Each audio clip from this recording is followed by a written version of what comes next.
Our guest this evening is Imam Jihad Turk. Imam Jihad comes from the holy city of Phoenix, Arizona. His father is a Jerusalemite from Palestine. His Palestinian Jerusalemite. His mother is an American. He was raised in Arizona, attended Arizona State University, and then decided he wanted to study his faith. So traveled to Saudi Arabia and to Iran to study Islam, Arabic, Farsi. Came back, finished his degree at the University of California at Berkeley, and today is one of the lay leaders of the LA Islamic Center and is the dean of a wonderful new program that is preparing a new generation of American Muslim leaders at Claremont College of Theology. And he is considered the voice, the spokesman for the community, because he's willing to come and to speak with all of us and to explain his faith and to share his heart and to share his warmth with us. He's a dear friend, and I'm really privileged to welcome him to our congregation and to our community. Please welcome Imam Jihad Turk. Now, to do this, you got to speak right into the mic, or my people get really upset, okay? Thanks so much. Can you hear me? All right. They will be upset with you. I can see the headlines tomorrow. Valley Beth Shalom welcomes jihad.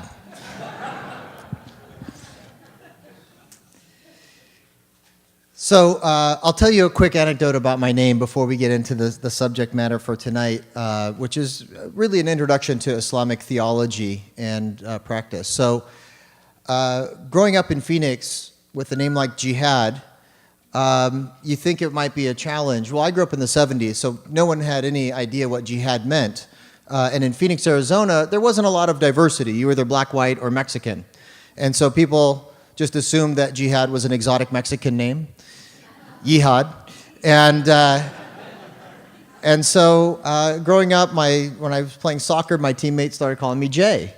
And my mom's Christian American from Oklahoma, but my father was indicated as from Jerusalem, and he came to the United States in 1956 as a youngster, finished high school here in California, then met my mom and moved out to Arizona, where I was born and raised. So, but he chose the name Jihad, and you know, but I was an American kid, and so it went by Jay, and I was maybe 7 or 8 when the roster came out. They had the names of the players, and you know, they had written out J-A-Y Turk, J Turk. And I remember him, you know, looking very disappointed when that came out, and he crossed out J and he wrote J-I-H-A-D, Jihad. And he made dittos, for those of you who remember what dittos are. And he gave it out to the other parents at one of the games, and I was so embarrassed. I was like, Dad, what are you doing? Why are you making a big deal? He said, no, I chose your name for a good reason. It means the struggle to do the right thing. And it might not be familiar, it might be unusual for people to say, harder for people to remember, but it's worth that extra effort. So from that point on, I've always been proud of my name, Jihad, and something for me to try and live up to.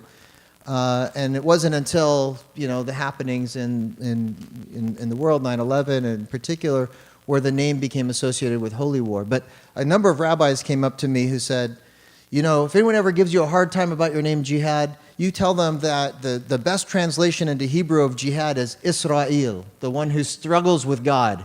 So that's my name, Jihad. And I thought I would share with you the story of Islam from a place that is familiar, and that is the beginning, the story of the creation of the first human being. And this sort of puts into sharp focus the nature of human beings and our relationship to God.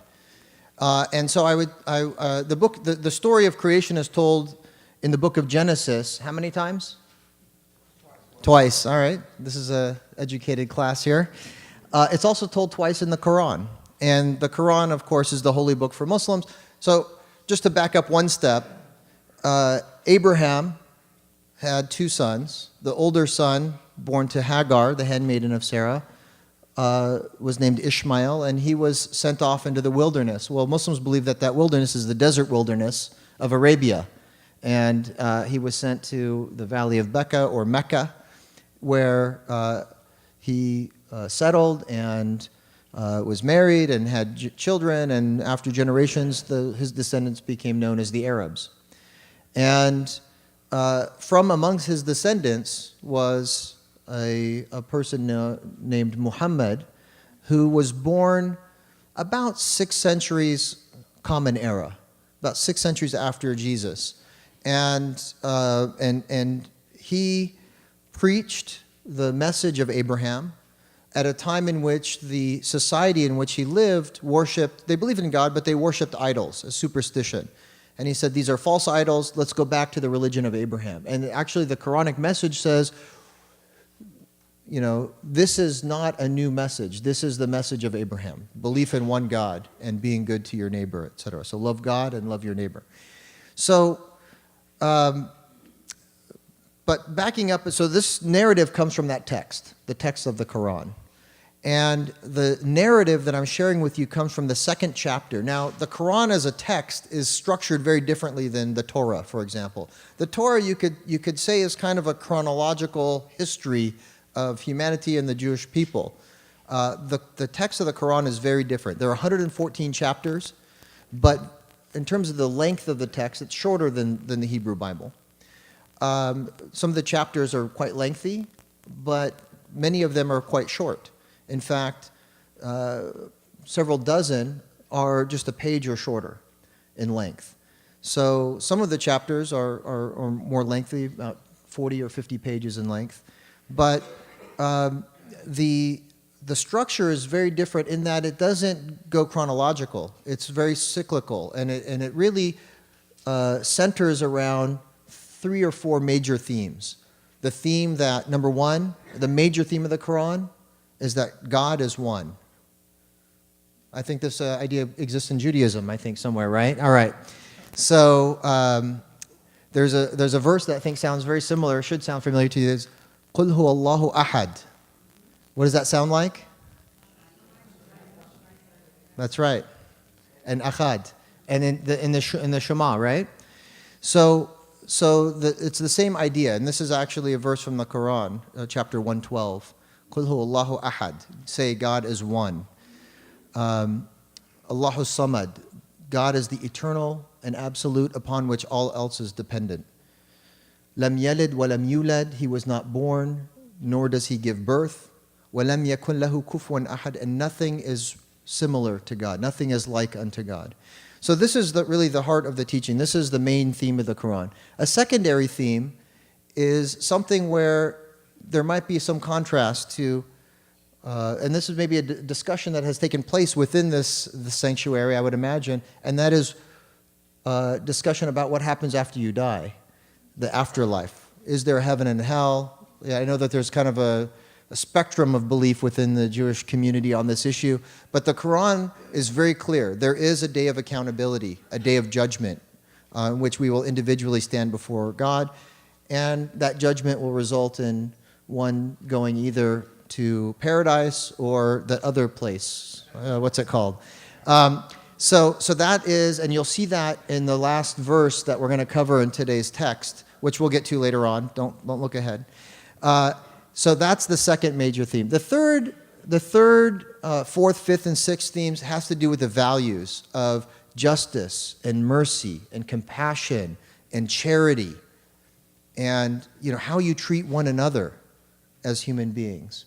And I think that we share those values across our religious traditions. So I thought I would start from the story of creation because it's both very familiar, but also you see some lines of distinctiveness within the Islamic narrative. So this first narrative is told in chapter 2 of the Quran, verses 30 through 39. And to give you a sense of the flavor of the Quranic text, I'm going to recite for you the first verse in this story in Arabic. As is in the Jewish tradition, the sacred text is in Hebrew. Well, in Arabic, in the Islamic tradition, the sacred text is always still recited in the Arabic, even though only 15% of the Muslim world speaks Arabic. All Muslims, 1.7 billion, that's 1/4 of the world's population who's Muslim. They pray in Arabic, but most don't understand the original language. All of you understand Hebrew fluently, I'm sure, but there will be a quiz at the end of today's discussion. All right, so I'm going to recite the first chapter, and then we'll just go through it a little bit at a time. And this portion will be interactive, so be ready to be engaging in the exegesis of this text, which has nothing to do with Jesus, by the way. So, أعوذ بالله من الشيطان الرجيم بسم الله الرحمن الرحيم وإذ قال ربك للملائكة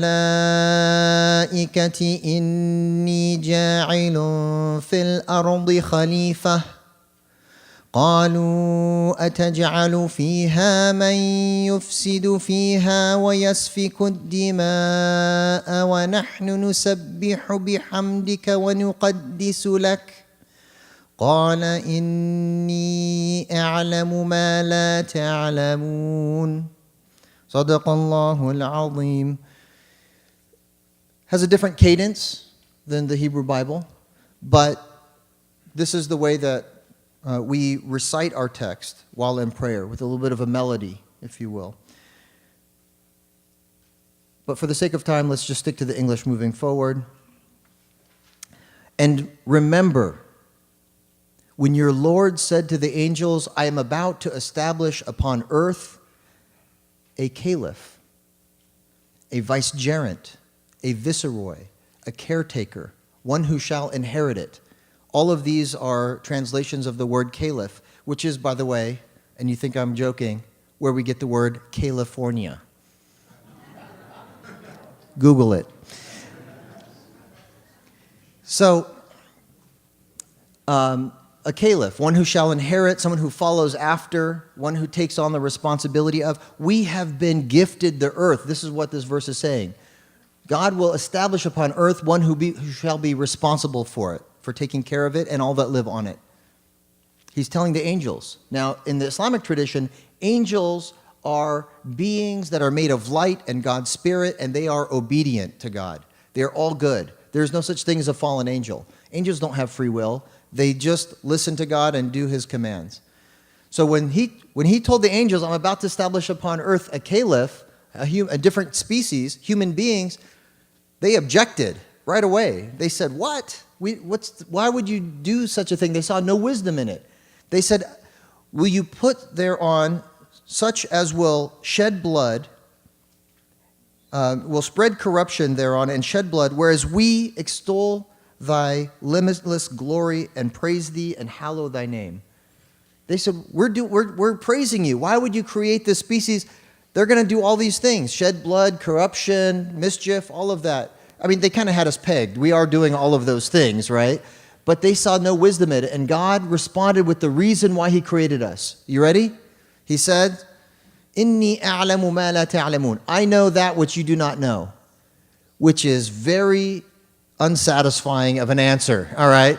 It says, there is a reason. You don't see it, O angels. I know it. You don't know it, but there is a reason. But fortunately, God doesn't stop there. He tells a story. You guys are familiar with stories, I understand, right? So he tells a story, and in the story, you see some of the wisdom behind the creation of human beings. You see why it is that God chose to create us, despite our shortcomings and our faults and our flaws. So, to demonstrate to the angels the wisdom of the creation of human beings, he taught Adam the names of all things. All right, imparted to him the names of everything, taught him the names of all things. Now, this is a very familiar story, right? Doesn't this ring a bell? Now, what does it mean to know the names of all things? This is an actual question, not a rhetorical one. That sounds enigmatic. What does it mean that Adam knew the names of all things? What could that imply? Yeah. If you know its name, you have control over it. I know the names of my kids. They do not listen to me. All right, no, I'm just kidding. Relatively speaking, it does give you a sense of authority, power over when you know it. Like I was in England a while back, and I went to the School of Oriental and African Studies, and above the door it says, knowledge is power.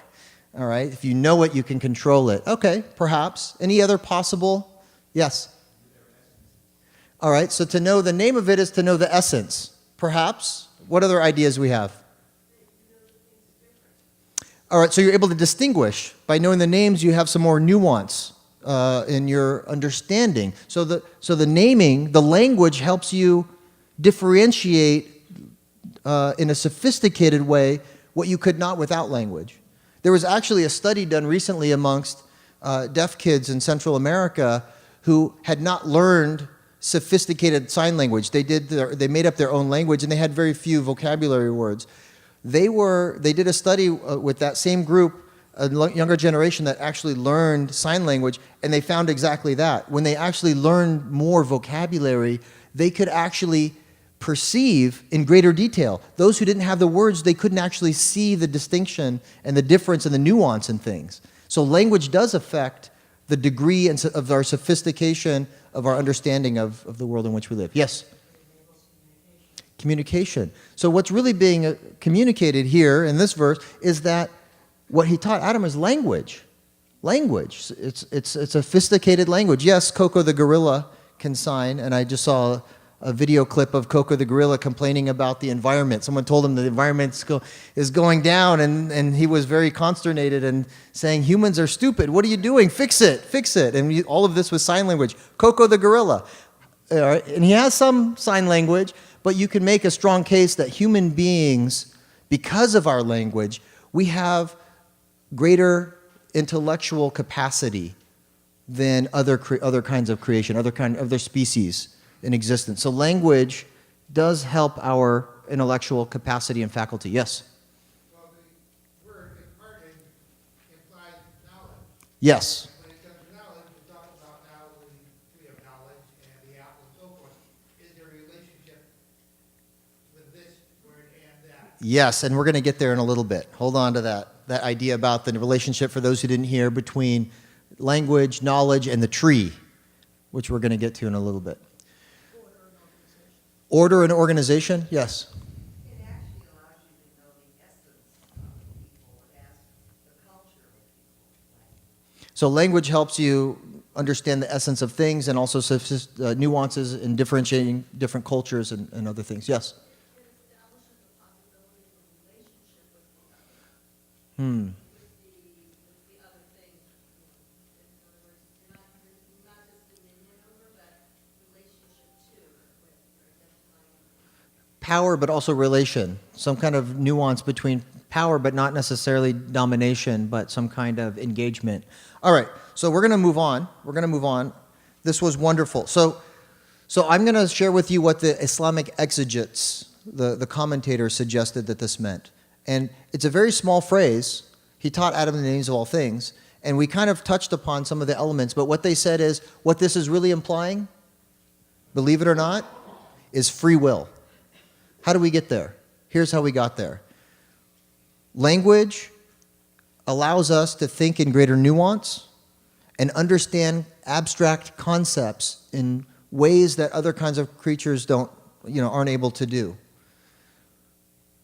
And because we can think of abstract concepts, we can understand the consequences of our choices, our actions, our behaviors. And because we have that capacity to comprehend the implications of what we do, then we therefore have the ability to, and the capacity as human beings, to handle free will. So all of this is implying that what makes Adam special is that Adam being the representative, archetypal human being, that human beings have the capacity and also were endowed with free will. Because in the rest of the story, it was a story about free will. So let's follow. So he taught Adam the names of all things. Then he displayed these things to the angels and said, you name them if what you said is true. If what you say, in other words, what you're suggesting is that there's no wisdom in the creation of human beings, you demonstrate the special capacity that Adam has. And they responded, we don't have any knowledge except for that which you have taught us. We have no faculty, no skill set other than that which you have given to us. Verily, you are all wise, all knowledgeable, and truly wise. Then he told Adam, name those things. And as soon as Adam named those things, he said, I told you so. All right? Or he said, didn't I not say, I alone know the hidden realities of the heavens and the earth and all that is made apparent therein and all that's concealed. So Adam has this special thing. And to demonstrate that, the story continues. And remember when God, and in the Arabic sometimes it's appropriate for the plural to be used for the singular, because there's no question in the Quranic narrative that God is one, but sometimes the royal we is used. Sometimes Obama uses that, even though we don't have a royalty here in the United States. He'll say, we did this, we did that, we just changed the gun law. So it's God says, and remember when we told the angels, but it's God is one. There's no question about it. So he said to the angels, prostrate yourselves before Adam. Not to worship Adam, because worship is for God alone, but to acknowledge that there's some potentiality in human beings that could potentially raise them in rank even above the angels. One Bosnian imam and scholar once put it this way. He said, human beings are endowed with both intellect and emotion, or whim. And if we allow our whim to overwhelm our intellect, then we are more base, we are lower in rank than animals. But if we allow our intellect to guide and direct our emotion and our whim, then we have the potential to be higher in rank even than the angels. So this is an indication of that here. He told the angels, bow before Adam, and they all bowed, except for Iblis. Iblis is the name of the entity, not known as the, I guess in common lore, the devil or Satan, who in Islamic theology is not, and also in another Quranic narrative, the other narrative of the story of creation, is not a fallen angel, because angels can't fall, they can't choose to do bad because they have no free will, but was rather a jinn. Now you are all familiar with the word jinn because it's a popular English word, jinni or genie, like in I Dream of Jeannie. You're familiar with that program, right? So the word genie actually comes from the Arabic linguistically, etymologically. It comes from the word jinni, which means a demon spirit. Now a demon spirit could be good in the Quranic narrative. There's actually a chapter on the jinn. Could be good, could be evil. Jinn have free will like human beings, but what they don't have is the inheritance of the earth. They are not the vicegerents, viceroys, caretakers of the earth. So they have free will. They're demon spirits. They have free will, but they don't have dominion over the earth. And so one of those jinns, this Iblis, was hanging out with the angels when the commandment was given, prostrate yourselves. And so the angels all prostrated. Iblis, however, was consumed with jealousy, he was arrogant, he was consumed with envy, and so he said, no, I'm not going to prostrate myself before Adam. He said, I'm better than Adam. Not only will I not prostrate, I'm better than Adam.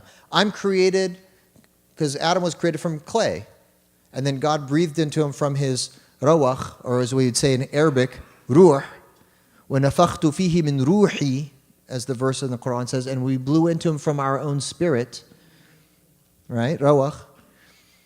So human beings are made from God's breath, God's spirit, and clay, or dirt, earth. Angels are made from light and God's spirit, whereas the jinn are made from fire and God's spirit, according to the Islamic narrative.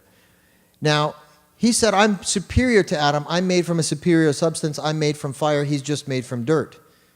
He was the first, not only rebel, but he was the first racist.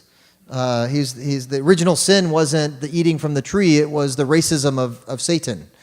All right, the sense of superiority, the arrogance, the envy of Satan. So he refused to bow. And it says, Aba wastakbara wa kana min al-kafirin, that he rejected God's command, that he gloried in his arrogance, that he perceived himself to be more important than he truly was, and that he was thereby one of those who denied the true nature of God and the true nature of his own creation and his relationship to God. The story continues. And we said to Adam and his wife, dwell in the garden. Hold on, some of you might say, wait a second, where did his wife come from? No introduction. She's just all of a sudden there. True. No story of the rib, no grand introduction. However, in defense of Eve, she is also not scapegoated for what follows. So this is an important distinction, and it actually, as maybe trivial as it might sound, this actually had a profound effect on the theological position and discussions that ensued. So Adam and Eve were placed in the garden, and they were told, you can eat from wherever you'd like therein, but just stay away from this one tree. What kind of tree was it? I heard apple earlier. No. Tree of knowledge of good and evil, tree of immortality, tree of life. It's not specified in the Quran. It's something special about the tree, but it's not indicated. It could be any or all of those, except for the apple. But it just says that they were not to eat from this one tree. What's interesting is not in this narrative, but another one. When they eat from the tree, they notice their nakedness and they cover themselves. In the Quranic narrative, just as it is in the Hebrew text. So in any case, they eat from the tree. So what happens is, they were told not to eat from the tree. But then the verse, and if you want to follow along in the text, we are now on 36, 2:36. But Satan caused them both to stumble therein. He tempted both of them, in other words, and thus brought about the loss of their erstwhile state, meaning he got them kicked out of the garden, all right? Now, it's interesting because, we're talking about the Garden of Eden, right? I was, myself and Rabbi Wolpe and a priest were invited to be on a program for the History Channel a few years ago entitled The Garden of Eden. And they interviewed us on our respective narratives of the Garden of Eden. And we each told our narrative, and then it was an hour-long program. And the first 5 minutes of the program, they summarized our respective narratives, and the other 55 minutes of the program, they proceeded to try and find the Garden of Eden. All right.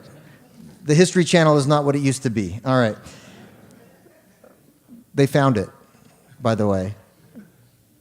They claim. Do you guys want to know where it is? All right. What they said was, who saw that program? Anyone? All right. You did. All right, in the back. Do you remember where they found it? Yeah, it was up at the confluence of Tigris and the Euphrates, right? In the Persian Gulf or the Arab Gulf. There's some debate over that these days. All right. So yes, yeah, that's where they said it was submerged under the waters of where the Tigris and Euphrates meet. Who knows? But the point is that there is this similar storyline where they were kicked out of the garden. Now, whether the garden was here on earth or whether it was a heavenly garden or whether this is all metaphorical, it's all up for debate. This is all something to be discussed, whether this is really just a metaphor for human beings and whether we all evolved from apes and then at some point we're endowed with human consciousness is really something. It's a fascinating area of discussion. Actually, the one of God's attributes in the Quran is the evolver. And, this whole notion of God shaped Adam from clay could really be the discussion of how, as human beings, we took our shape through evolution, and then at some point he endowed us with consciousness, the human consciousness and the human soul. In any case, Satan tempted both of them equally. They both partook from the tree, and they were both kicked out. And God said to them, "Down with you, and be henceforth enemies unto one another." Not Adam against Eve, although sometimes it might seem like that. No, Satan against human beings. "And on earth you shall have your abode and your livelihood for a while." So our human predicament, and really this is answering the question, why are we here? Right? What is it? Why is it that God created us? What's the nature of God? What is the nature of human beings? And what is our relationship to God? Well, here it's being answered. We have this free will. We're here to live for a limited period of time. And we are tempted, because he said we're enemies unto one another. We're tempted by Satan. Again, whether Satan is a figure or whether this is a metaphor for the temptations that we face in life. Nonetheless, we are facing that challenge, that moral challenge to our soul in this period of time, this limited period of time we have on earth. But before I continue, I wanted to just ask a question regarding the nature of Adam and Eve and the nature of Satan. Here we have a scenario so far in the story where Satan was given a command by God and he disobeyed God. Any fans of Satan in here? No. All right, someone raised their hand. No, I'm just kidding. Everyone looked around. Who was that? No one. Adam and Eve, they were given a command. Don't eat from the tree. They disobeyed God. Any fans of Adam and Eve in here? Just me? All right, me and Rabbi Noah Farkas in the back there. All right, we believe in humanity. All right, the two of us. All right. What's the difference between the two?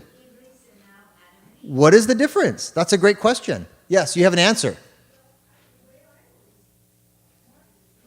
I'm going to repeat it. She's going to go ahead.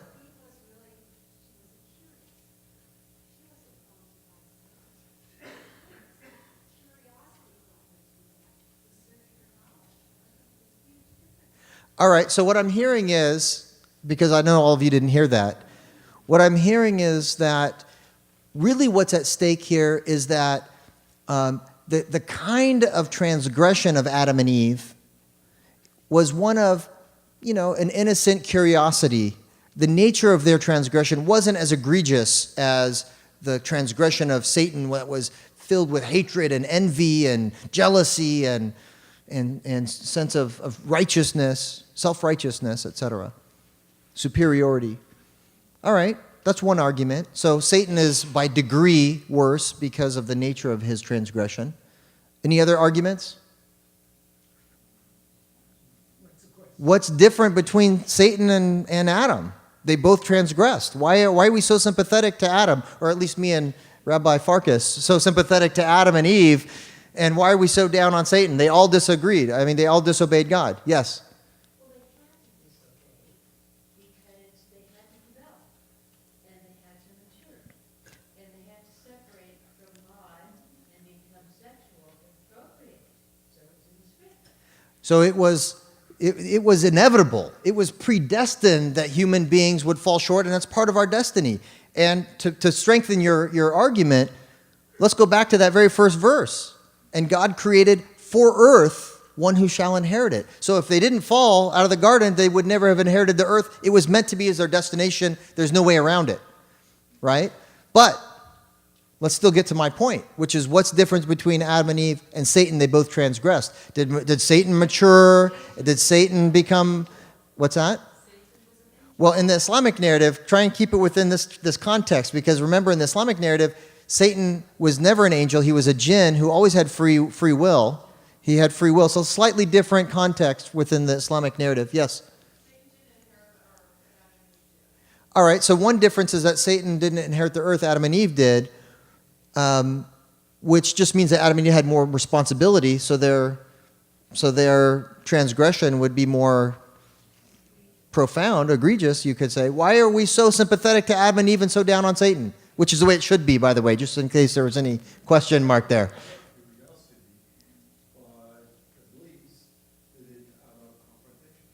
All right, so again, the nature of his transgression was worth. I'm going to suggest one other thing, and you guys might be familiar with this. I'll hear your comments first. So they're our tribe. We gotta support them, even if they're. Are they really that bad though? I mean, come on, we like them. They weren't that bad. We don't like them just because they're our tribe. There's something else about them that. All right, so we can identify with them. All right, I think there's something else there. Yes. I think it's more willful. I'm going to do the wrong thing, where maybe Adam and Eve are continuing growing. All right, you're getting there. Yes. They were just not naive, like a child. Don't tell me that's a tree and the child's going to go there in a minute. They didn't quite get it. They were so naive. Even though God spoke to them directly and said, "Do not go to this tree," they didn't get it. Perhaps, yeah. All they had was language. They had no knowledge. They didn't have wisdom yet. They didn't have knowledge. They just had language. Perhaps. I'm going to suggest something else. And I'm going to suggest that based on the next verse. So I'm glad to see that you guys weren't looking ahead. All right. The next verse sort of highlights what I think makes Adam and Eve so redeemable, is that they both felt remorse. You guys are familiar with guilt, right? All right. So they felt guilty. One person is here. All right. They felt guilty. They felt remorse. They felt bad. And they did something about it. They repented. All right? It wasn't too long ago that you had the Day of Repentance, the Day of Atonement, right? So this is the atonement. So I would say in some ways Muslims, and possibly, maybe you don't use this language, Jews, believe in original sin, but also original repentance, original repentance, atonement, and original grace. Because then God accepted from both Adam and Eve. So in the other narrative, the other telling in the story in the Quran of the story of creation, it says both Adam and Eve turned back to God in repentance, and God forgave both of them. So here, Eve is not singled out as being somehow more egregious in her transgression, or the cause of, or the means by which. Satan was the tempter. He tempted both of them equally. They both partook. They both felt bad, they both repented, and they both were forgiven by God. And this is the story arc of the human being. And even though we're expelled from the garden and we're living here for a short period of time, this is our story arc. In the Christian tradition, it's a story that starts there and then is redeemed with the sacrifice of Jesus on the cross. As Muslims, we're closer to Judaism than to Christianity in this regard. We believe that as human beings, we have that capacity. We have been given guidance from God on how to live. We have our version of the halakha. It's called the sharia. All right, sorry, didn't mean to scare you there. Which is just basically what the halakha, you translate into Arabic, it's sharia, which is God's law, which is the way to, the commandments on how to live, how to have, we just had a kosher meal together, right? To how to eat healthy, good food, and what the limits are in terms of transgressions against one another and against God, etc. So we have that, and if we transgress, if we fall short, if we neglect our duty or injure our own souls or someone else or transgress against God, then we return to God, we repent, we atone, and we make up for what we did. And we ask God for forgiveness. And this is something that's possible within each of our lifetimes and always has been from the beginning of time until the end of time. And it's not wrapped up in a statement of belief about Muhammad or Jesus or Moses or Adam or anything. It's balance between your belief and dedication to one God and your conduct and behavior and your attitude and posture. Yes?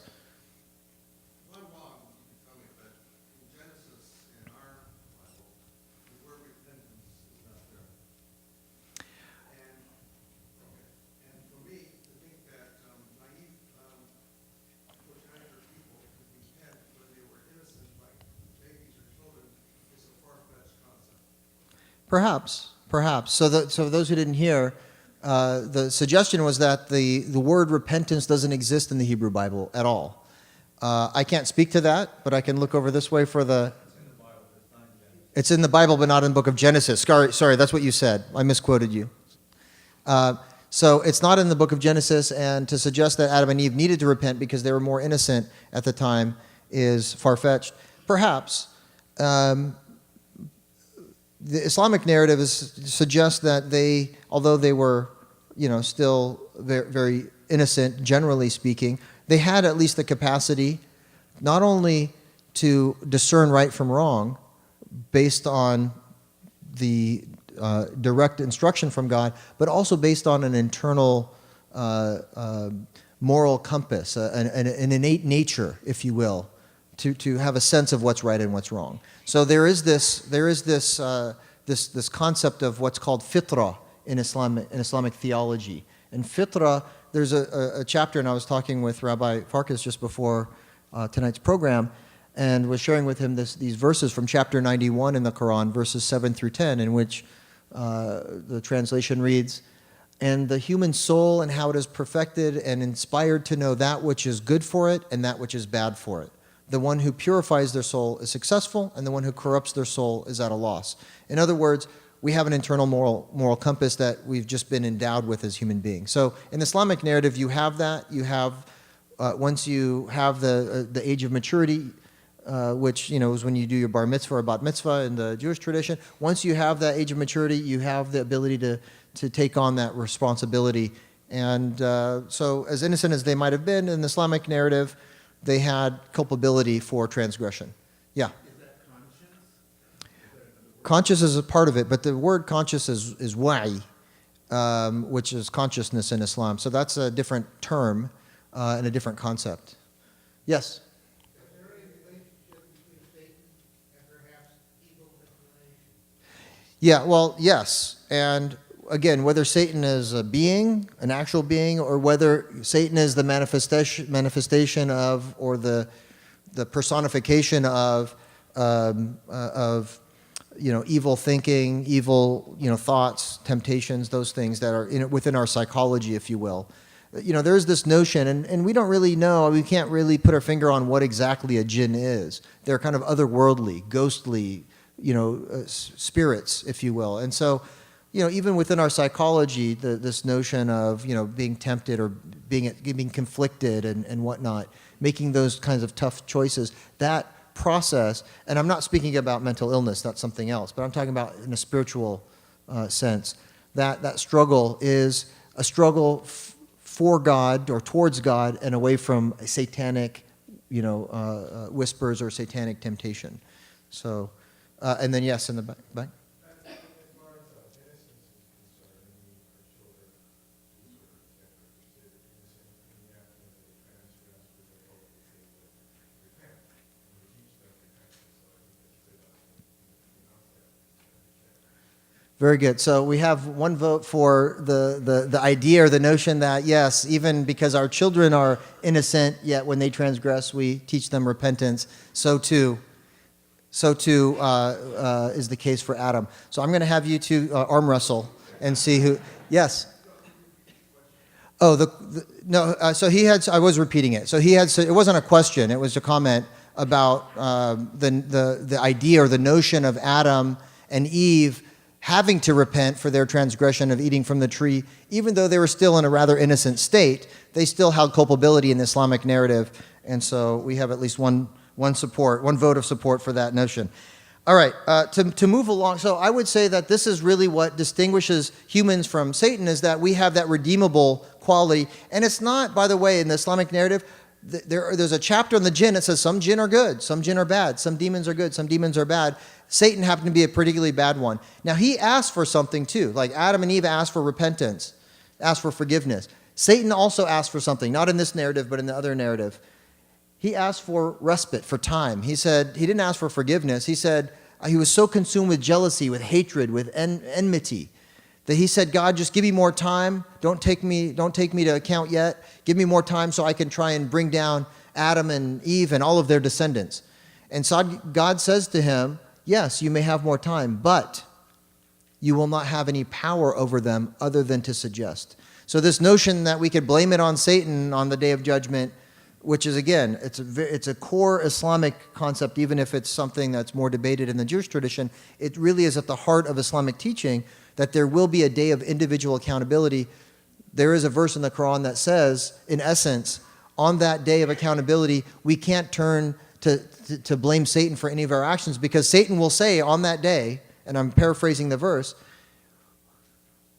it is true, God called you, God promised you, and his promise was true. And I promised you, and I was lying to you. But you can't blame me on this day because I had no power over you other than to tempt you. Blame only your own souls for choosing me over God. That's basically what the verse says. So we still have individual accountability, and we can't blame anyone else for our ultimate choices. Now, to finish off the story, God did say, or although we did say, this is now chapter 2, verse 38, down with you all from this state, from the garden, there shall nonetheless most certainly come to you guidance from me. And those who follow my guidance shall have no fear, need have no fear, nor shall they grieve. But those who are bent on denying the truth and giving the lie to our messages, they are destined for the fire, therein they shall abide. A little bit of a carrot stick. There is a heaven, there is also a hell. And what's interesting here is that, God reassures humanity that we are not left alone, that there is guidance, there's a connection. And that connection, yes, comes from that intuitive moral compass that we have, also comes from another verse that says that God has endowed in every human soul the knowledge of God, that if we search our hearts, we will find resonance with the idea of a higher power, that is something also intuitive. So we have this intuitive knowledge of God and an intuitive knowledge of good and bad in general sense, and that we are going to face in this limited period of time, this is our human predicament, we are going to face in this limited period that we have on earth challenges to our character. And our goal is to, and this is our purpose. Why did God create us? And give us free will and put us on this earth with the responsibility of taking care of it and all that live on it, so that we can, as someone said earlier, grow and mature and try and become better people. And we learn from our successes and from our mistakes. And it's a blessing that when we fall short, and we do fall short, and there is no one who has not fallen short, when we do fall short, we learn from our mistakes when we acknowledge them, when we own up to them, when we try and make up for them. We become stronger in our character, we become better human beings, we become closer to God in our connection to one another. By going through the hard work of building our character, and our character is a collection of the choices that we make in our life. Yes. Is the goal then the goal of Islam to be a better person, to grow and to be a better person? Is it just for themselves, or is it also to make the world a better place? Yes. So the question is, given that the goal of Islam or a Muslim is to become a better person, is that just an individual effort, or is that for the sake of the world? And I would say yes and yes. It goes hand in hand, because if God is the one who's defining morality, and God defines what it means to be a better person in such a way as, in a way that benefits the world, in other words, to be a better person is to take care of not only the environment, but to take care of other people. And to be respectful, to not only love God, but to love your neighbor, and to be respectful of one another. And I would say that God, and this is something extremely important and maybe counterintuitive given the media coverage of the Islamic faith and also what's going on in the Muslim world these days. It is a Quranic, a scriptural declaration that it is God's will that there be diversity. Not just in race and culture, but in a faith. In chapter 2, verse 62, and I'm going to read the Arabic here because you might recognize some of the words. It said, God says in the Quran, إِنَّ الَّذِينَ آمَنُوا وَالَّذِينَ هَادُوا الْيَهُودِ, right? وَالَّذِينَ هَادُوا وَالنَّصَارَى وَالصَّابِئِينَ مَنْ آمَنَ بِاللَّهِ وَالْيَوْمِ الْآخِرِ وَعَمِلَ صَالِحًا فَلَهُمْ أَجْرُهُمْ عِنْدَ رَبِّهِمْ وَلَا خَوْفٌ عَلَيْهِمْ وَلَا هُمْ يَحْزَنُونَ, which reads in translation, those who believe, i.e. the Muslims in the Quran or the message of Muhammad, the Jews, the Christians, the Sabians. Any Sabians in the house? No, all right. The same one that was supporting Satan earlier. No. Whosoever believes in God and the day of judgment and does good deeds will have the reward with their Lord. They shall not worry. They shall not worry for their soul, nor shall they grieve. In other words, salvation. And again, I know that it's a point of departure from the theology of many Jews, but salvation, to be a good person, our goal is to not be worthy of God's mercy and grace, but not to earn it, but to be more worthy of it. In other words, we can't guarantee our entry into paradise just because we believe certain things. And we can't do enough good deeds that's going to guarantee our entry into paradise. But we want to try and be the best people that we can possibly become so that when we stand in judgment, we might be more worthy of God's grace. That's really our goal. And the definition of what it means to be more worthy of God's grace is to be good to one another, is to tikkun olam, right? Is to repair the world, is to make the world a better place. Absolutely. The same values, the same virtues that you would find in Judaism are also emphasized in the Islamic tradition. You know, there's a verse in the Quran that also says, يا أيها الناس إنا جعلناكم من شعوب وقبائل لتعارفوا إن أكرمكم عند الله أتقاكم إن الله عليم خبير. O humanity, we have created you from a single pair of a male and a female and made you into nations and tribes so that you may get to know one another, not that you may despise one another. The best of you in the sight of God is the one who is most virtuous, the most righteous. God is aware, is all-knowing and aware of what you do. So this notion of diversity, not just in terms of culture, but also in terms of theology, is emphasized in the Quran. And then another verse, and I'll just recite the English, it says, it was God's will that there be diversity. If he had so willed, he would have made you all one people, with all one creed. But to some he has given a law, to others he's given an open way, referring probably to Judaism and Christianity. Jews get the law, the Christians get it easy, all right? So, but he says, you know, we've given you, you know, different ways. So what are you to do with these differences? This is the commandment. This is the mitzvah, all right? So strive as if in a race in doing what is virtuous. Ultimately, to the end, you return back to God, and he'll tell you about the differences that you had. So the whole idea is, okay, yes, we're going to be different. It's not to impose one on the other, but is to identify the common ground of morality, of virtue, of repairing the world, all of that, and then work together towards that end. This is my theology as a Muslim.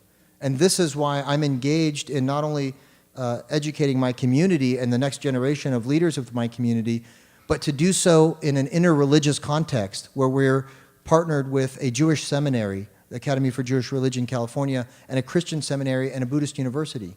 Because this is not an add-on or an afterthought, but this is at the core and heart of our teaching and our theology. Here's the question, and I love that you asked that. What's your name? Jan. So she said, beautiful. What went wrong? All right. That's what we want to get to. That is definitely where we're going. How are we doing on time? It's our time now to have the conversation, right? Yeah. And I think that will be one of the first questions that I will be asked. So I really thank you for your engagement in this first part, and I look forward to the engagement in the second part. So there's many questions to ask, but I think that Jan's question that we ended with is really the best place to begin. And I want to ask you this, and I want to ask you this as directly as possible, but with as deep respect and love. So let me try to phrase it as gently as I can. Let me help you. Why are Muslims so bad? Well, no. I can tell you that. No. I want to ask it in a little more direct way. Up until 9/11, most American Christians and Jews knew very little about Islam, thought very little about Islam. It wasn't except for your teammates in Phoenix, you know, it wasn't something we knew much about. And since then, it's every night on the news. And it's always associated with violence. So the question is that violence somehow derived from the core of Islamic teaching, or is it an aberration from Islamic teaching? The latter. Next question? No, I'm just kidding. There's a famous rabbi in Jewish history, affectionately known as Rambam. And he lived in two different Muslim lands. One he found rather hostile. Yes. That's in Spain, Andalusian Spain. And the other one he found very accommodating and welcoming, and that was in Egypt, where he served as the physician to the head of state, to Salah ad-Din al-Ayyubi, if I'm not mistaken, under the Ayyubid dynasty. And he, if I'm not mistaken, also called it the golden age of Judaism because of the freedom he had as a Jew to practice his faith and to participate in society. When Islam first spread out of Arabia to what was the Byzantine Empire and also the Sassanid Empire, the Persian Empire, in the Christian lands of Egypt and the Levant, they were majority Christian populations, Coptic Christians in Egypt and other kinds of Christians in the Levant. Those territories that were conquered right away, in fact, North Africa, all the way to Spain, was within 90 years, Muslims conquered all the way to Spain on the one hand, to China on the other hand. So vast territories of other cultures were conquered by this military force. However, in the Christian territories, the Muslims set up encampments outside the major cities, and they did not impose the faith on the inhabitants of those places. As a statistic that really highlights just how accepting and tolerant Islam was of other faiths, demographically speaking, those populations of Egypt and the Levant remained majority Christian for over 400 years. And although it's been over 1,300 years since Islam has been there, Egypt still has around 10% of its population is Christian, and a similar number, well, I would say in Syria, but Syria's been kind of decimated in these last few years. But there are still churches in Syria, and I'm sure many of you knew that the Jewish populations in Egypt and in Syria and in Yemen and Morocco, that's where they took refuge, at least in Morocco, from the persecution by the Christians during the Inquisition and in medieval times. They took refuge in Muslim lands. And so my suggestion is that, given what I said about the theology, how in the Quran there is a verse, in fact, that says, La ikraha fid din. Let there be no compulsion in matters of faith. Like it is against the Quran to impose faith on anybody. Given that verse, and given the interpretation and the establishment of Islamic law, it was not in accord with Islamic law to persecute others. That being said, there were some political circumstances, whether it be in Spain, whether it be in other parts of the Muslim world. There were certain leaders that just had a discriminatory attitude and posture. There was Al-Hakim, who was a ruler in Egypt, who at one point decided to burn the Church of the Holy Sepulchre and attack certain communities. There were some rulers who made Jews wear certain symbols at certain times, kind of like what happened in Nazi Germany. They didn't engage in genocide, but there was some discriminatory attitudes and rulings, etc., in certain points in history. But on the whole, it's not an inherent part of the Islamic character, civilization, culture, or history. What we see now happening in the Muslim world, and this is the point, and I want to highlight this, and I'm taking a little bit of time because this is an important point. Yes. What you see now, and what went wrong with the Muslim world, it really has to do with modernity, the nature of power, the transition of the world from the world of empires, which is a world, empires were multi-religious, multi-ethnic, multi-linguistic entities, large, covering large areas, to a world of nation states. And nation states tend to, as Foucault would describe,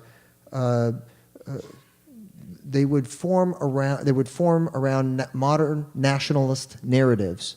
And modern nationalist identity and narrative really has 5 elements that make up a modern national identity.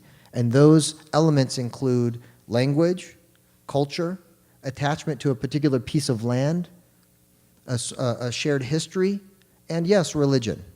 Religion is one of the 5 elements. And if you look at all of the conflicts around the world that are very bloody, you find that there is, in almost all of them, if not all of them, a competing, or there are competing narratives for national identity within the borders of a certain country. And sometimes the fault line is religion, and sometimes it's culture. So let's take a few outside of the Muslim world so that we can apply it to the Muslim world, and we realize that Muslims aren't just some species from another planet, but that we fit in as part of the human condition. Northern Ireland.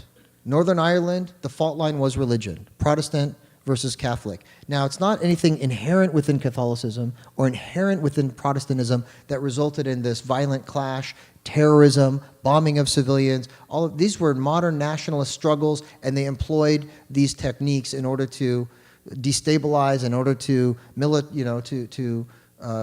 violence becomes a tool by which your national struggle can gain traction, can deepen divisions, can rally one side against the other, etc. And so these tactics were employed in Northern Ireland. And it's not a religious. You can't justify through religion bombing of innocents. It's not justifiable in Christianity. It's not justifiable in Judaism. And it's for certain not justifiable in Islam. There is a verse in the Quran that references Jewish teaching that says to take a single human life is as evil as taking the life of all of humanity. And to save one human life is as if you save the life of all of humanity. This is a verse in the Quran. All right, so this is, people invoking jihad or, Islam or whatever to justify is not at all in keeping with Islam. Take another context. Let's look at the Basques in Spain. Now, the Basques, they make a great soup, but that's not what we're talking about today. They live in the Pyrenees in northern Spain, in the Iberian Peninsula. Now, the Basques they're Catholic, and Spain is, the inhabitants of Spain, the Spanish are Catholic. So it's not a religious fault line. However, the Basques spoke Basque. They were culturally Basque. They had their own territory, which is in the Pyrenees. They had their own history. They had their own national narrative. They said, we want our own autonomy. We want our own nation state. And so what did they do? They employed tactics that are common in these modern national struggles that were military, that they employed terrorism. They bombed civilians. They put bombs in all different kinds of places, and as part of a way to destabilize what they considered the occupying force over their territory. Take another context outside of the Muslim world. Anyone ever heard of Rwanda?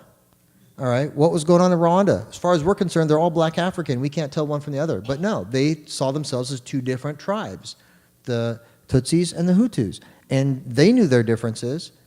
They were vying for power. And yes, they're a former colony. The French were there. They did whatever the French do and colonialist powers do. And so one group was in power to the exclusion of the other. And so in any case, there was this, the struggle for power of the state. And it resulted in this genocide in which 1 million people died. 1 million people. I mean, this is not a small conflict. 1 million souls were killed in that conflict over struggle for the state, two different groups. And they're all, as far as we're concerned, they're all black African. And some were Christian. There were extreme minority were Muslim, but mostly they were Christian and other traditions. And so it wasn't a religious divide. It was a tribal divide. And you can go on for the different nationalist struggles around the world that they are struggling for their autonomy. Tibet, all right? They're Buddhists. They were involved in the struggle and still are to have autonomy from China. Now, if you look at, and Bernard Lewis, who's a professor emeritus from Princeton University, I met with him, and he was writing this book called What Went Wrong with Islam, really to the point of your question. And what he suggests in his book is that Islam has bloody borders.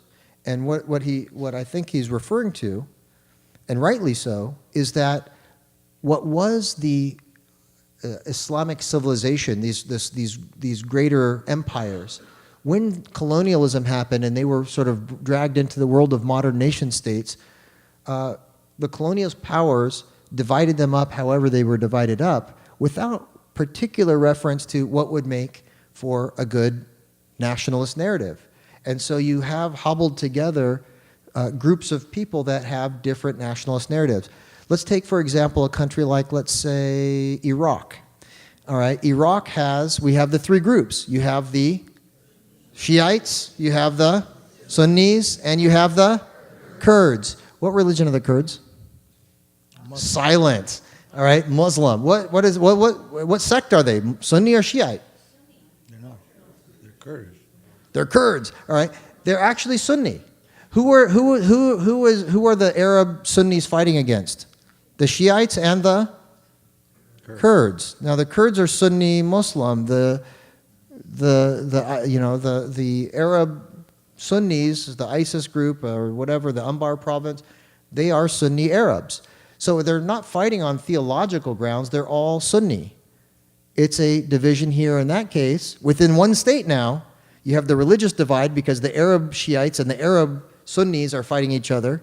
And then you have the Arab Sunnis and the Kurdish Sunnis fighting against each other. So here you have within one state something that highlights exactly what I was suggesting, is that what's really going on is these are modern nationalist struggles that really have no regard for religion. And now what we see going on between Saudi Arabia and Iran has everything to do with oil and money and power.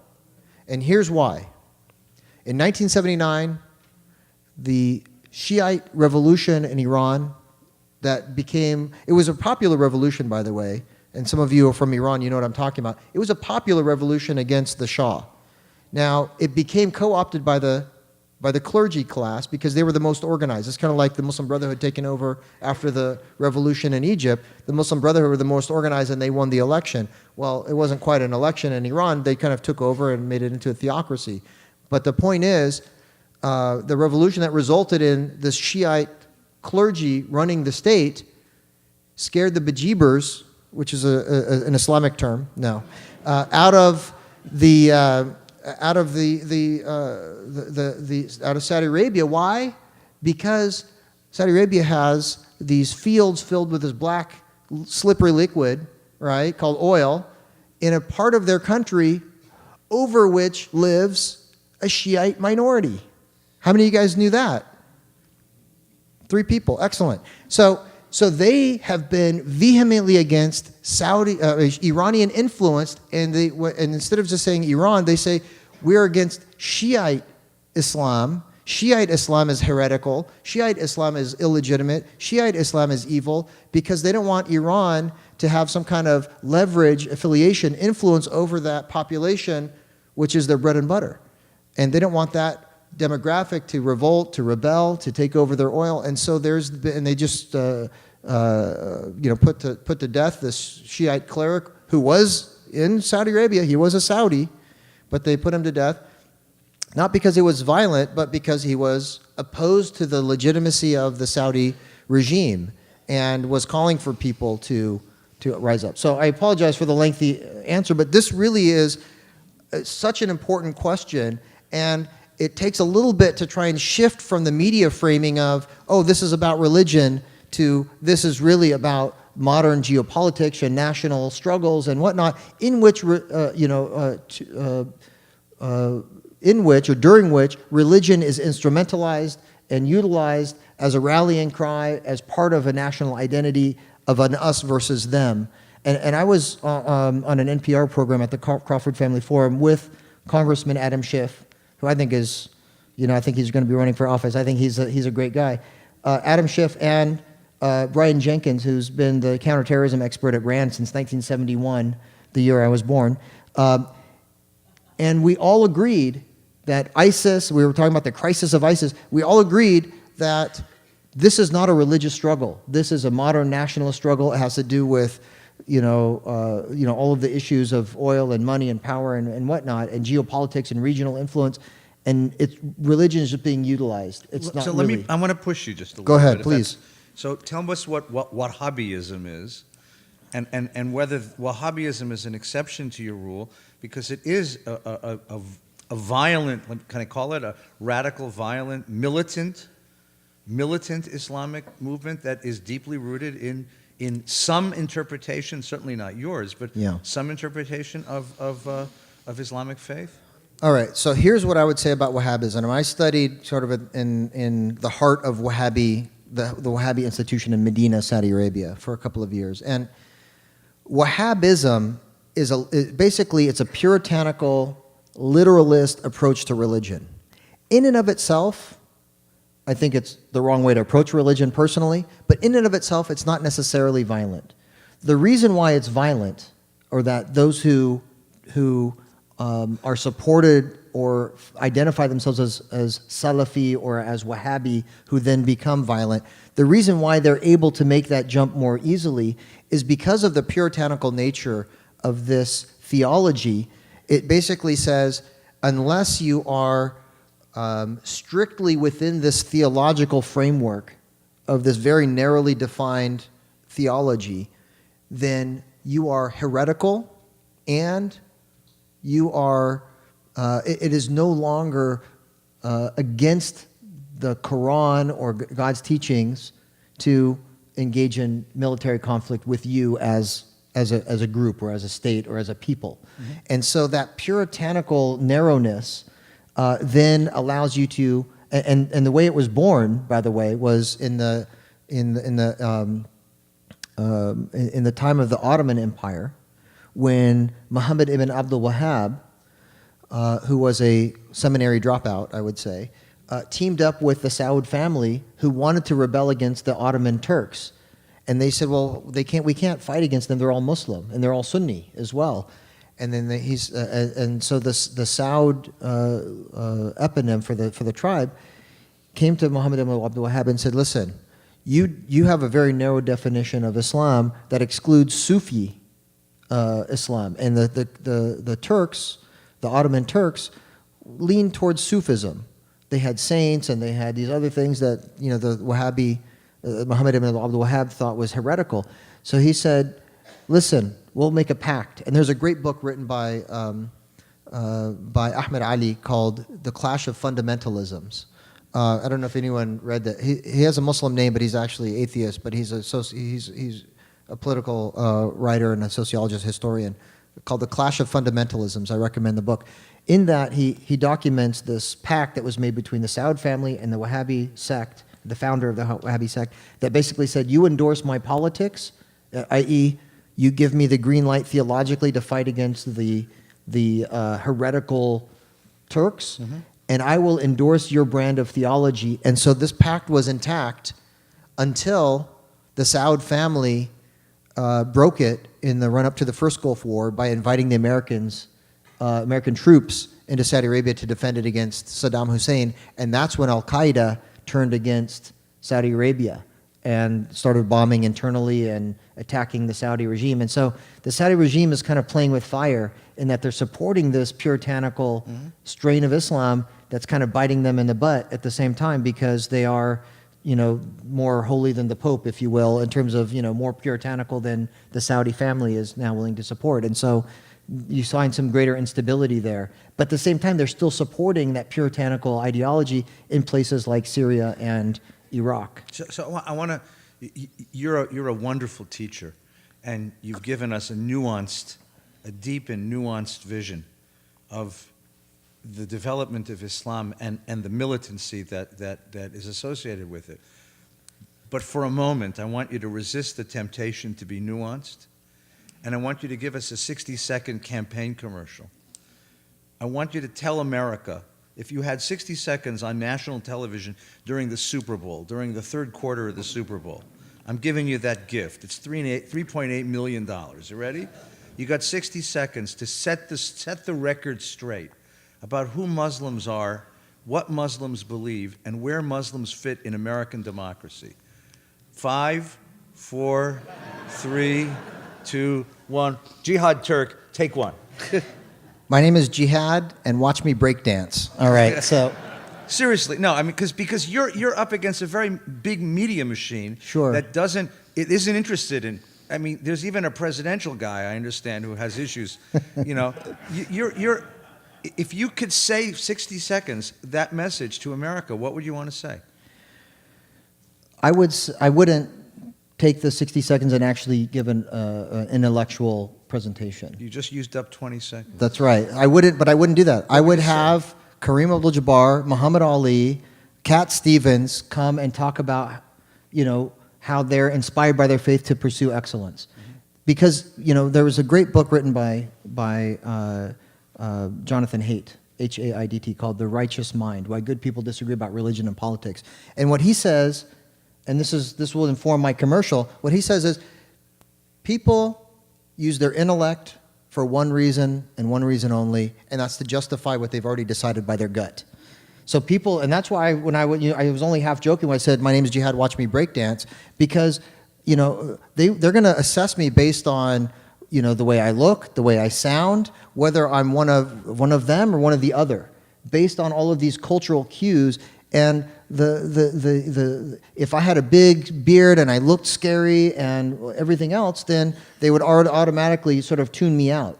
But if, I'm able to break through and they can relate to me as a human being, then maybe I can get through and have something to say. But 9/10 of what I have to say isn't even verbal at all. It's just simply letting them know that I'm an American kid from Arizona who happens to be inspired by my faith to try and be a better person. Okay, no, that's a 60-second commercial. Yeah. That's a good commercial. So your case is that the violence that we perceive is not endemic to Islam itself, but is a product of the clash of tribes struggling with modernity. With modernity. Trying to establish their identity, their place in the world, and that it uses religion as a cover, Yeah. as a slogan, Well, it as uses a motivation. it's an element of modern nationalist identity. Yeah. Okay. But just to highlight this point, I mean, if you just look back, I mean, Islam is not we're the new kids on the block, religious-wise. Yeah. I think, you guys have been around a lot longer, but, we were a culture, a civilization that contributed to development. I mean, we use Arabic numerals, algebra, chemistry, philosophy, geometry, every science that you know of, poetry.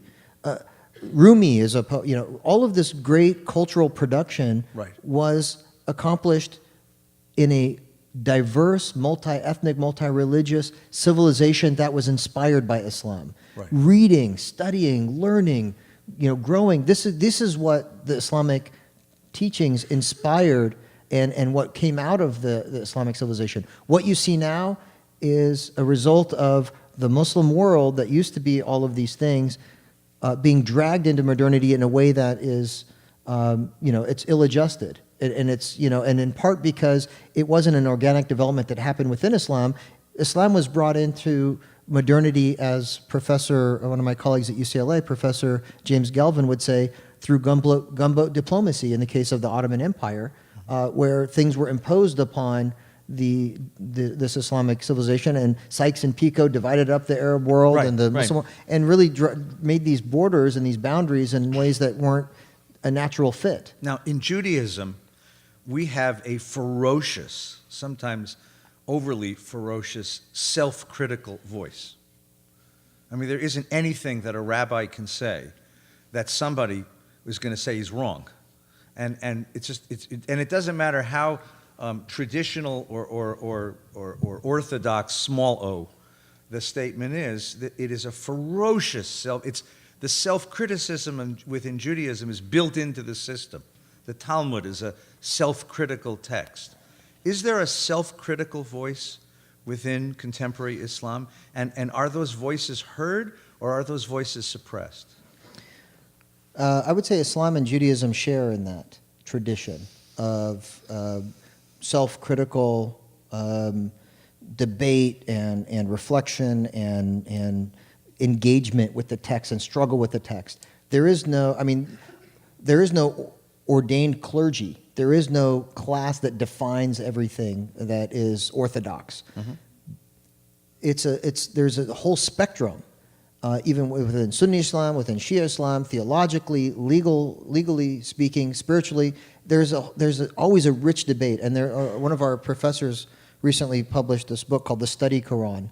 It's a 2,000-page. It's a translation of the Quran in 2,000 pages. With 1 million words of commentary that just kind of scratches the surface on a little bit of the voluminous debate about the text of the Quran. It's all English, and Mm-hmm. it's a revolutionary book that was just a groundbreaking work that was done in English called The Study Quran. And you get a sense of the debate there. That is a deeply rooted tradition within Islam. That being said, in the world of modern nation states, the institutions that used to be independent and endowed and run by these endowments that would allow for this debate to take place, they have been co-opted by the states. Al-Azhar University, the most prestigious institution, the oldest university, continuously operating university in the world, established in the year 972, became a state 972. institution. 972. Yeah, not 1970. 19, over 1,000 years ago, in the year 972, was co-opted by Nasser's Egypt, and became a state institution for the first time in its heritage.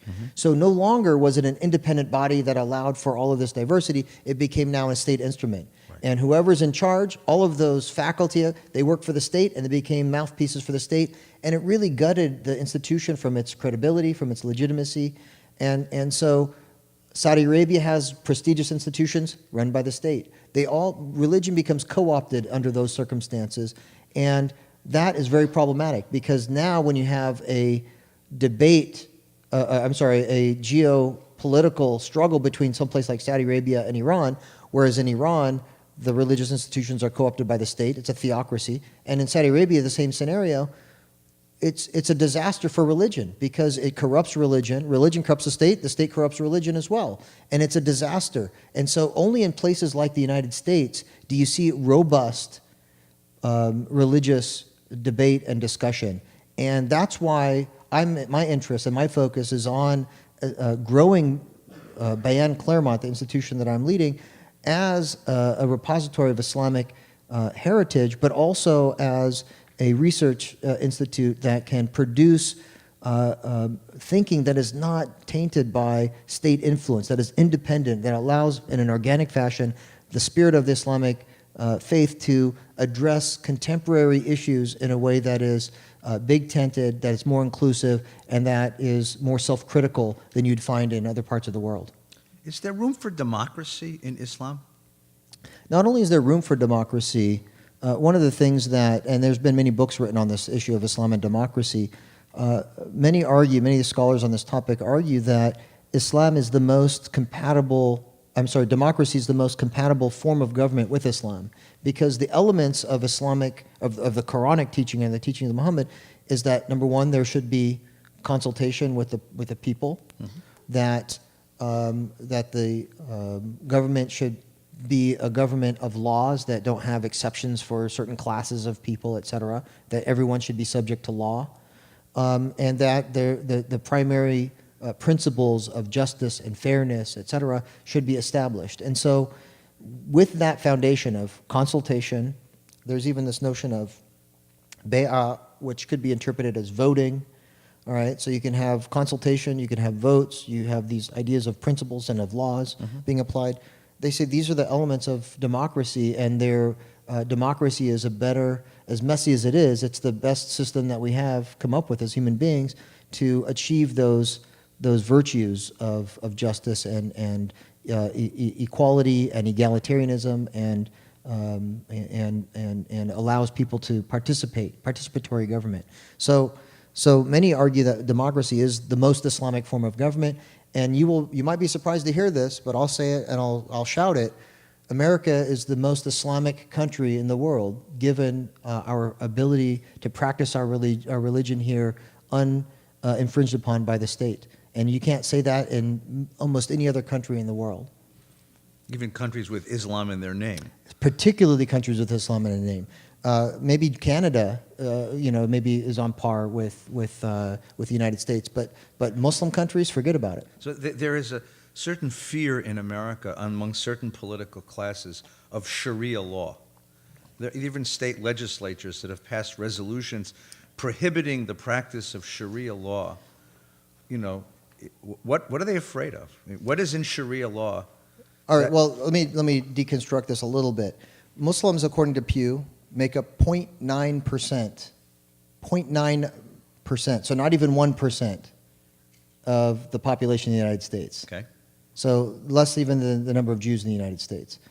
So even if Muslims wanted to vote in Sharia or change the Constitution of the United States, we're talking about 2/3 majority. I think we're a little ways away from there, probably several, thousands of years. But nonetheless, Muslims are not, in the United States, are not trying to impose Sharia on anyone.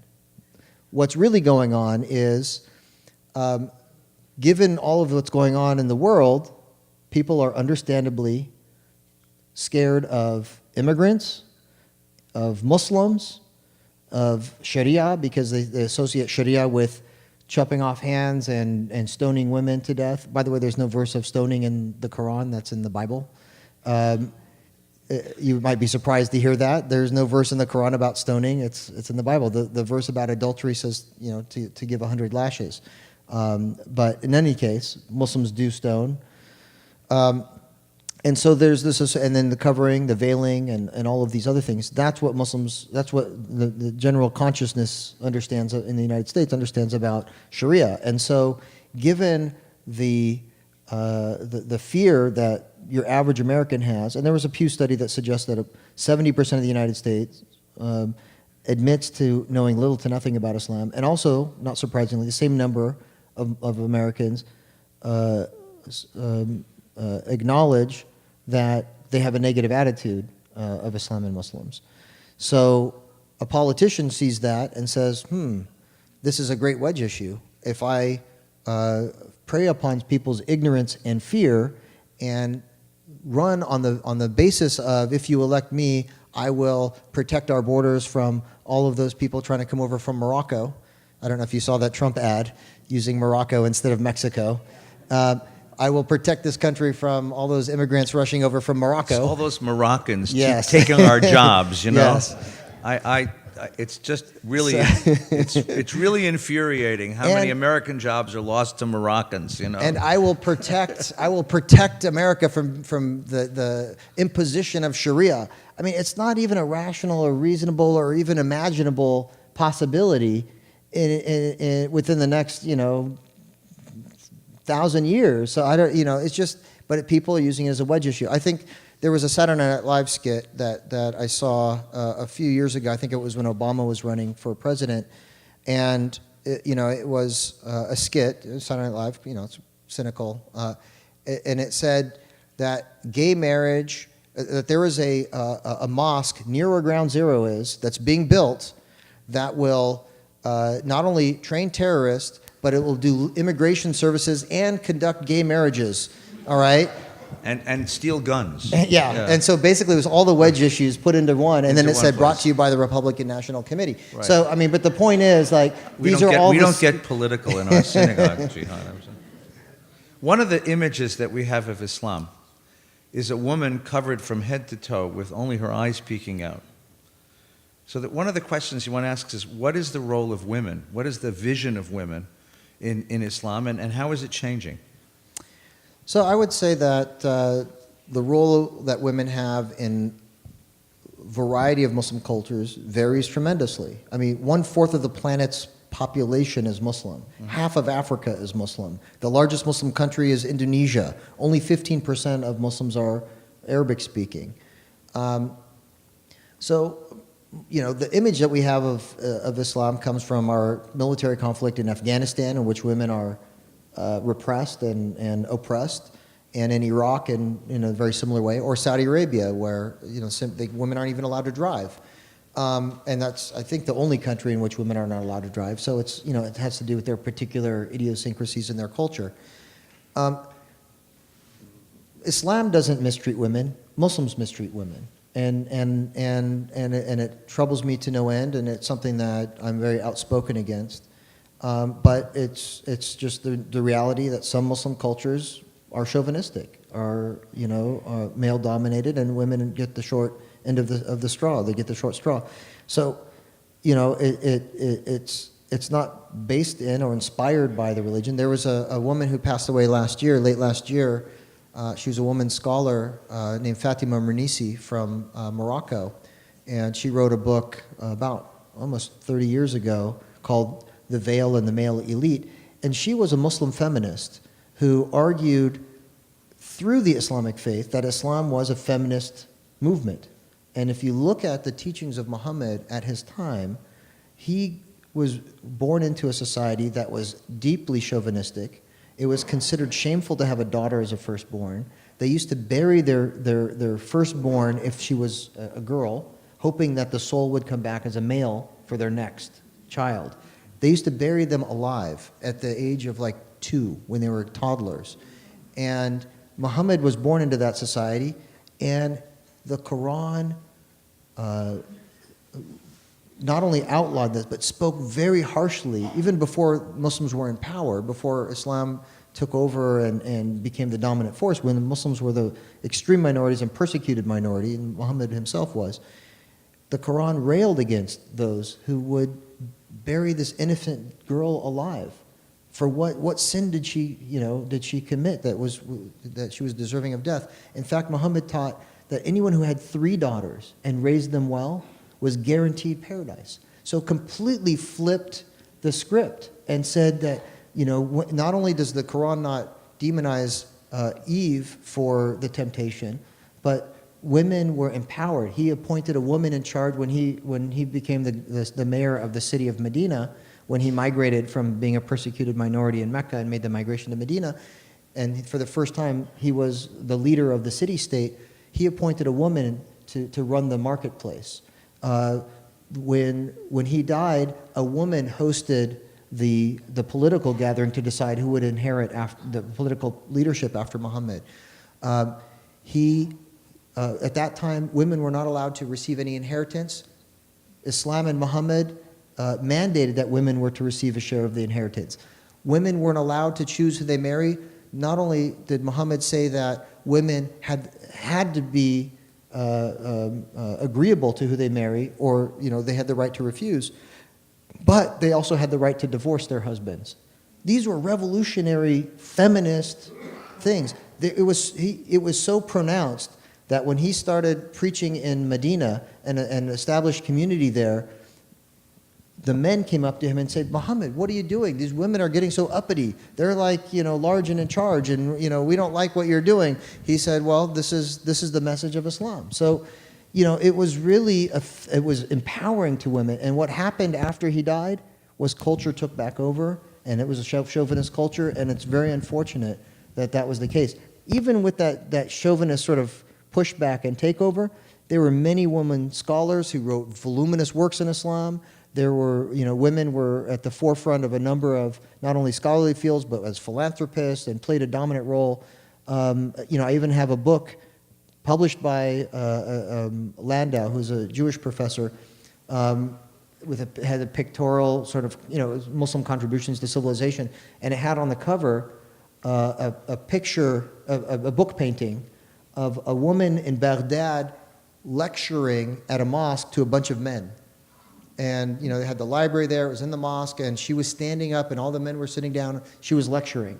So I mean, you find like these little gems of potential, positive roles and ways that cultures can accommodate women to allow them to meet their potential. But unfortunately, that's not always the case, especially in tribal societies. I want to let people ask a few questions, but I want to ask you one last one, which is about your work at Claremont. So at Claremont, you're now leading a school which is producing a new generation of Muslim leaders that are different. So tell us a little bit about the sort of revolution that you're trying to engender through the work at Claremont. Yeah, so I served for a number of years as the imam, the religious leader of the largest and oldest mosque here in Los Angeles, the Islamic Center of Southern California. And we were fortunate to have at our helm individuals like the late Dr. Maher Hathout, who passed away almost exactly 1 year ago, who was my mentor. He was a medical physician, but he was a deeply profound scholar and spiritual leader for the community, and had been for over 40 years, who established a community that was forward-thinking, that was inclusive of women, that was engaged in civic society, that was engaged in interfaith relations, as you knew him personally. And so when I was asked to lead the community, I was encouraged in not only continuing the legacy of interfaith and civic engagement, but also deepening the intellectual foundations of our community. And so when the opportunity arose for the Islamic Center to partner with Claremont School of Theology and create an accredited, the first ever in the United States, an accredited Islamic graduate school that was a seminary, that would be a seminary educating the next generation of American Muslim religious leaders and scholars. Dr. Meher said this is the best thing that has happened to the community in over 20 years, and encouraged me to pursue that. And so when we established it, and it was kind of my brainchild, I was asked to serve as the leader of that graduate school.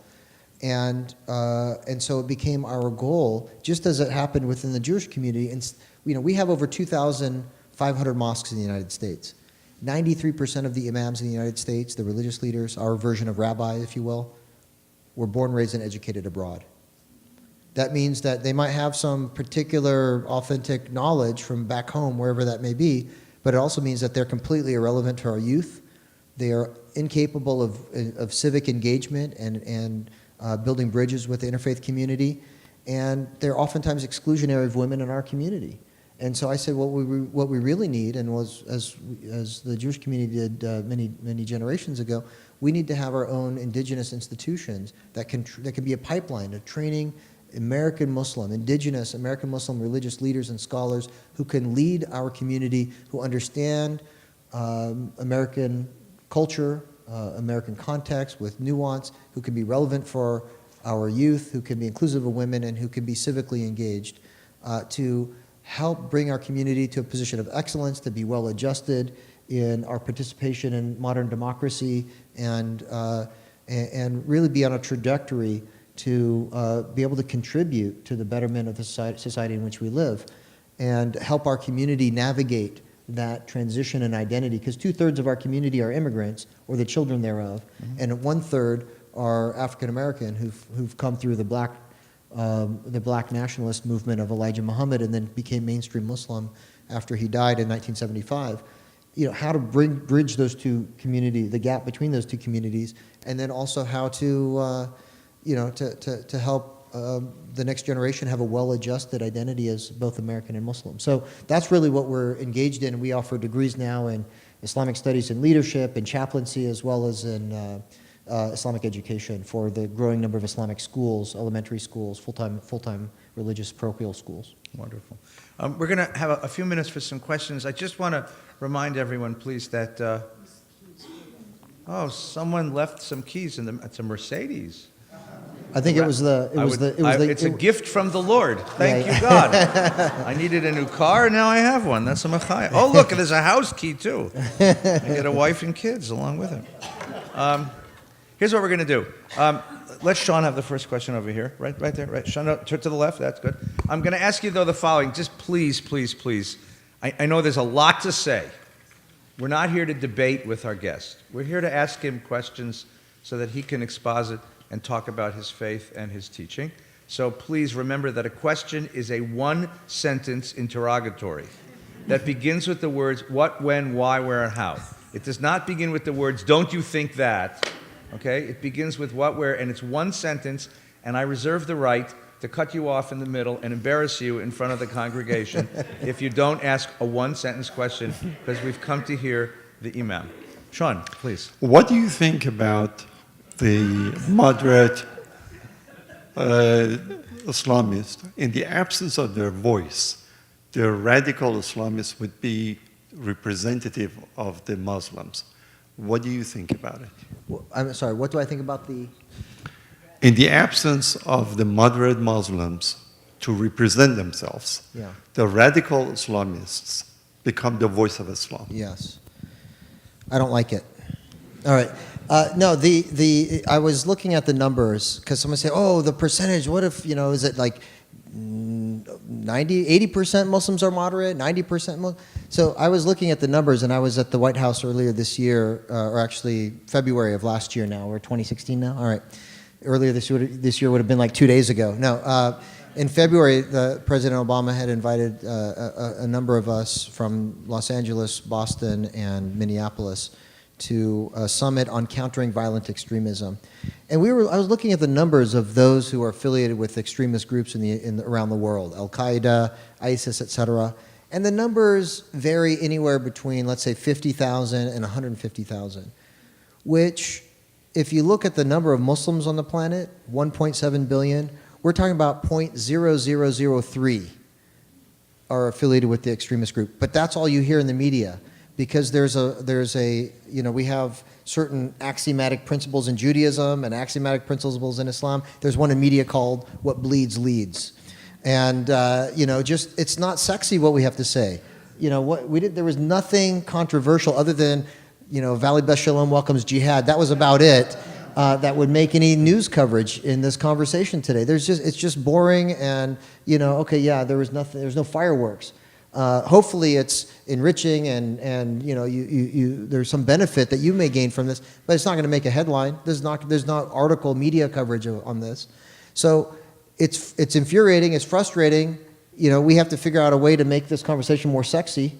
Maybe we could do a dance or something, but does he have some moves? I don't know. But we have to do something to make, again, you said you have 60 seconds to get the word. There's really no counter to someone chopping off someone's head on a video. That's going to get all the attention. It's going to be played over and over again. It's horrendous.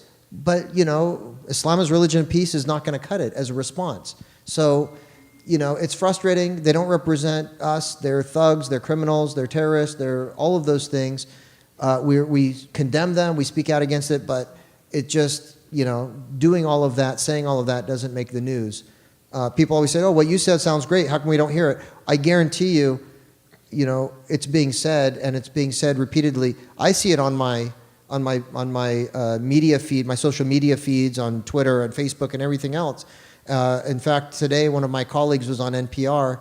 His name is Wajahat Ali, and I don't know if anyone heard him today, but he was saying about a condemnathon.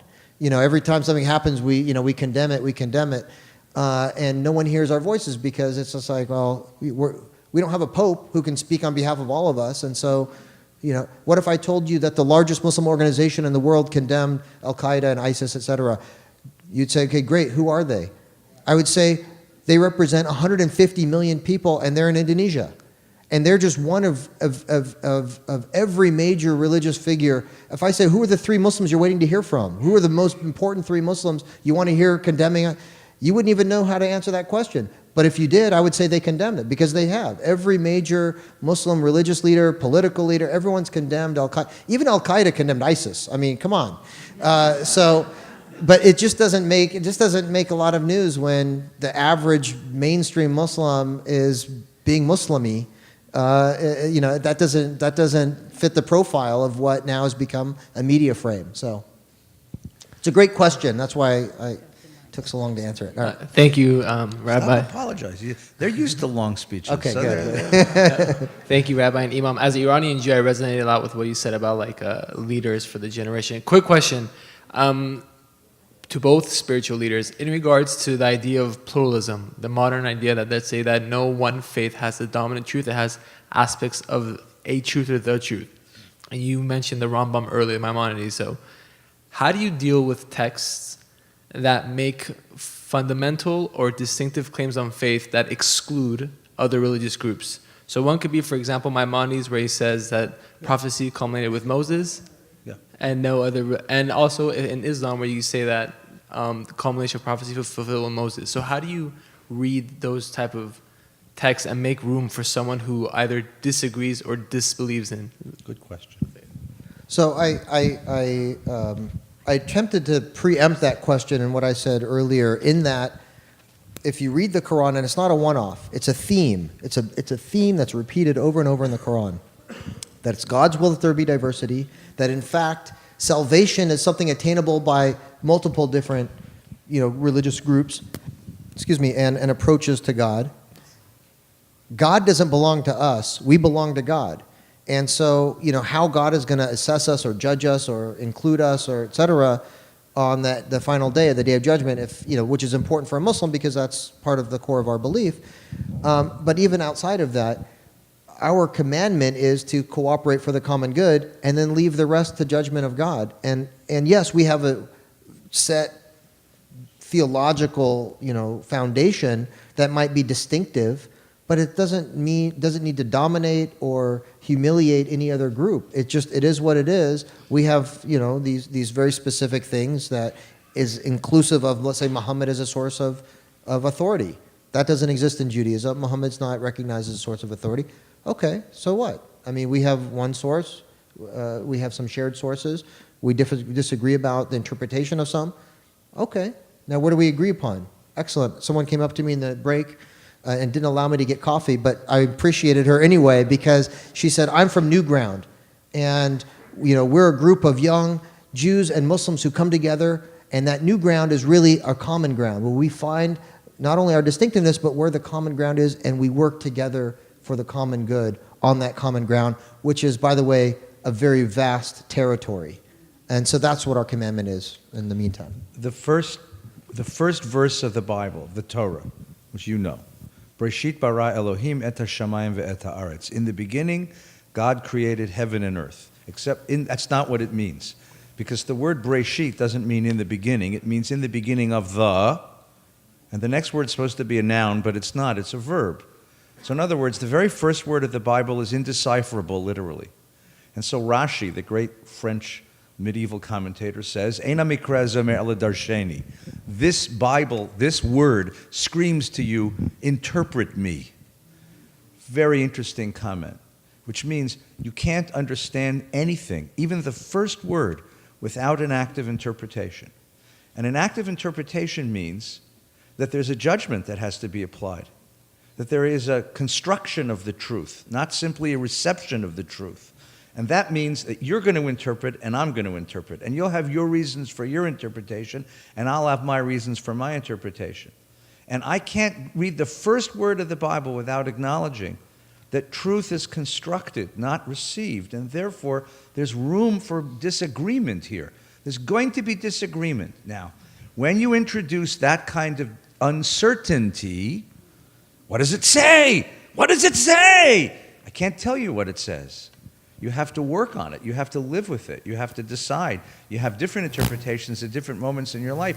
People get very uncomfortable with uncertainty. They want certainty. We want religious leaders to tell us the truth, capital T. We want political leaders to tell us the truth, capital T. We want media people, news, tell us the truth, capital T, because that removes from us the responsibility of having to think. I didn't say that. Don't say that. Stop being political. But you see, so what happens is you have religious traditions in all moments, in all history, and in all traditions that say, okay, I'll give you the truth. Just follow me. If you follow me, I will give you my truth, you see? And that's where you end up with that kind of religion. But I'm going to suggest to you that from the very beginning, both traditions are textual. They're rooted in books. And the only way to read a book is with interpretation.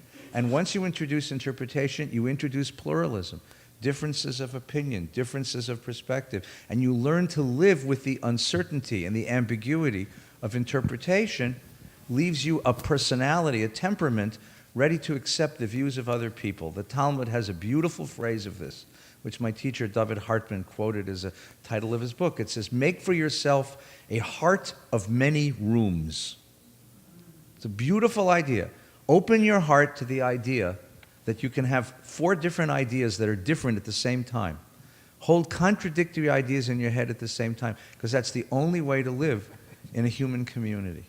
And look, there's one last thought, which is something that our ancestors didn't know, which we only know for the last 30 or 40 years, because 30 or 40 years ago, an astronaut took a photograph of this planet from one of the Apollo missions, and for the first time, we could see the whole planet. And you want to know something? It's a very, very small planet. It's a very small, and we have to share it. We have to share it. We have all these different people with all these different faiths, and it's our planet to share. And either, and here, this is true, we will learn to share it with one another in harmony and peace, or we will destroy each other, because we now have the capacity to completely annihilate life on this planet. One button, one push, right? Yesterday, North Korea exploded a hydrogen bomb. Now just think of that. That 33-year-old lunatic has a hydrogen bomb. if we don't learn how to live together and respect each other and hear each other's hearts, then that very small planet is going to become lifeless. That is the imperative of this moment in human existence. Learning how to live with people who are different than us and how to recognize our common humanity. Someone else had a question. Where's the mic? I Who's got have the mic? I have the mic. Okay. There you go. Hi. I've really very much appreciated much that you have brought to us and inspired by your training in the Claremont. My question really is going to return to the first, partly stimulated by I have a son that's lived over 20 years in Israel. And as he said, when a radical Jewish, recently young boy does something wrong, he is condemned by all of the rabbis. And the absence of the voice is an enormous impact, I think, on the American people. And I wondered what can be done so that the voice is heard of condemnation from your leaders. I really think it's tremendously needed. Okay, let him answer. So I appreciate the tone and tenor of the question. This is something that we don't have an answer to. If you know how, because the voice, I mean, every major Muslim institution, organization, scholar has condemned suicide bombings in Israel, terrorist attacks around the country. The biggest victims of terrorism, by the way, in the world are Muslims. Granted, they're committed by their Muslims, but it's not just a PR issue. We are literally condemning terrorism because it's egregious, it's against our faith, but it's also Muslims are the targets. The overwhelming majority of people killed by terrorists are other Muslims around the world. And so, but how to get our voice out there? I don't know. We're not media savvy. So ISIS is, but we're not looking to them for media help. But if you have any ideas, let us know. Expanding on that question, when do you think the balance will shift between the religious voice and the nationalist voice in the dominant Muslim countries in the world? That's an excellent question. In 2000 and, no, I'm just kidding. I think it's going to get worse before it gets better. I think I'm a historian, so I'm much better at explaining what already happened than what's going to happen. But, I just don't see, given the nature of the negative influence of oil on the world, not just in terms of our economy, but on political regimes and greed and human nature, and the propensity to commit acts of violence and to justify it through whatever means necessary. I just see it getting worse because of the tension between Saudi Arabia and Iran before it gets better. I don't know the answer to that question. I'm going to ask you a follow-up question, because in the political discourse that we're listening to, there's a tremendous amount of criticism of the president because he has, quote unquote, not done enough. Not done enough. Given what you know about the nationalist religious politics of the Middle East, do you think that there are applications of American power that can make a difference in that part of the world? Or do you think applications of American power in that part of the world are ultimately futile and self-destructive? I've thought a lot about this question because, as a citizen of this country and as someone who has a voice and is interested in raising that voice to try and influence the policy that we have internationally in a positive way, not just in our national interest, but in our human interest. I'm torn.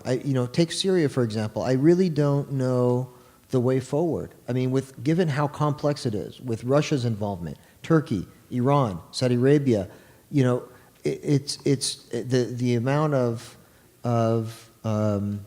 money that's going in to support certain groups with weaponry, with et cetera.